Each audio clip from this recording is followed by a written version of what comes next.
Samantha-Jo, this relief package will include more funding for small businesses. I know a lot of people are excited about that.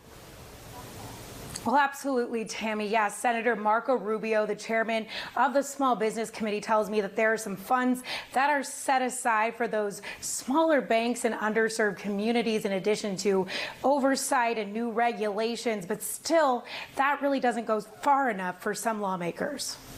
This was not designed as the Hunger Games. Senator Marco Rubio says they've learned many lessons after implementing the first round of the Paycheck Protection Plan. So what we've learned is that the small banks, the mid-sized banks, have done a much better job of moving quickly to help small business. In the next round of funding, $60 billion would be reserved for smaller banks and underserved communities. While the first wave of money was supposed to be granted to small businesses with less than 500 employees, some nationwide chains and companies were able to find loopholes. What would you say, though, to those small business owners who see companies like Ruth's Chris and who are saying, my small business is not going to weather this storm? It's unfair. This big company, they can get money elsewhere. But for me, time's running out. Yeah, if a company could have gotten money elsewhere, if a company had money, if a company's making money and they got a PPP loan, then there's a problem with their certification. The Small Business Committee, we're going to be investigating companies that did that. We're going to be using our subpoena power if we have to. But some lawmakers, like Senator Rick Scott, says the oversight needs to occur before the loans are issued to ensure funds don't end up in the wrong hands. I believe we need to really clarify the language,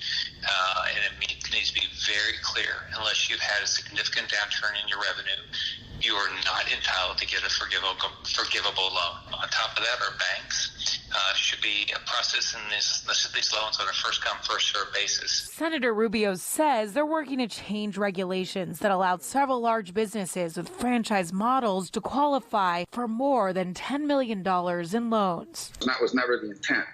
And so that needs to be fixed in the regulations. Now, Senator Rubio says that these new changes would require the Treasury to issue some new guidance to lenders when the next round of funding becomes available. We're live in Washington tonight. Samantha-Jo, Spectrum News 13.